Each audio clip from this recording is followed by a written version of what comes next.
Buenos días, somos Pedro Sánchez, Y Pedro Vejero. alumnos de segundo de bachiller, y vamos a explicar el movimiento browniano. Lo primero que hay que saber es que el movimiento browniano es el movimiento aleatorio que se observa en algunas partículas microscópicas que se hallan en un medio fluido, que puede ser o bien un medio líquido o gaseoso. Un ejemplo sería si introducimos una partícula de polen en agua.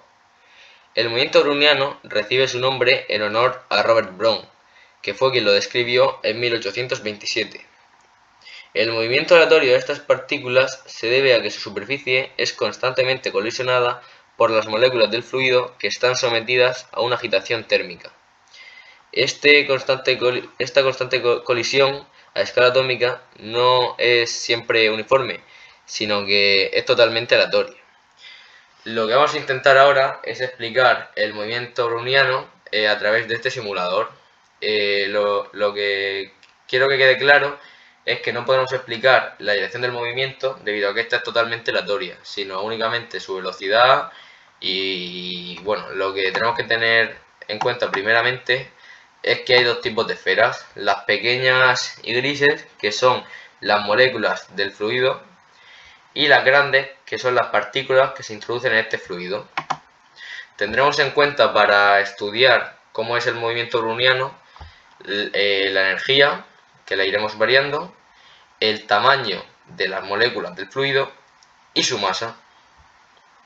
El primer parámetro que podemos encontrar es la energía.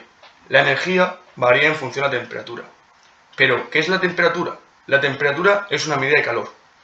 Dicha temperatura mide la energía cinética media de todas las partículas en una sustancia. Es por ello que a medida que vayamos aumentando la energía, las moléculas se irán desplazando con mayor velocidad y se colisionarán contra las partículas más frecuentemente. También la fuerza será mayor por la proporción de la velocidad.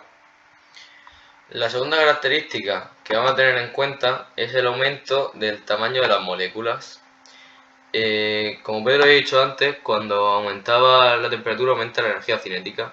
Y ahora nos centraremos sobre todo en este tamaño y vemos que conforme lo aumentamos, las moléculas son más grandes y colisionarán más frecuentemente. Si nos vamos al extremo del tamaño de estas moléculas, vemos que queda muy poco espacio entre las moléculas y las partículas, por lo que si trazamos las rutas que siguen estas partículas, cogerán una distancia muy pequeña, debido a que la distancia que tienen para recorrer desde que les colisiona una molécula hasta que colisiona otra es muy pequeña.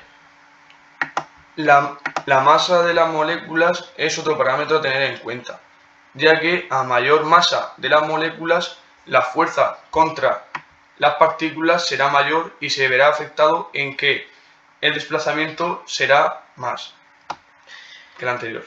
Y bueno, con todo lo dicho anteriormente, como vuelvo a repetir, debido a que es muy importante, lo que pretendíamos explicar es cómo será la velocidad y la cantidad del movimiento, pero nunca su dirección, porque como repito por décima vez por lo menos, El recorrido. lo que es la dirección es totalmente aleatoria.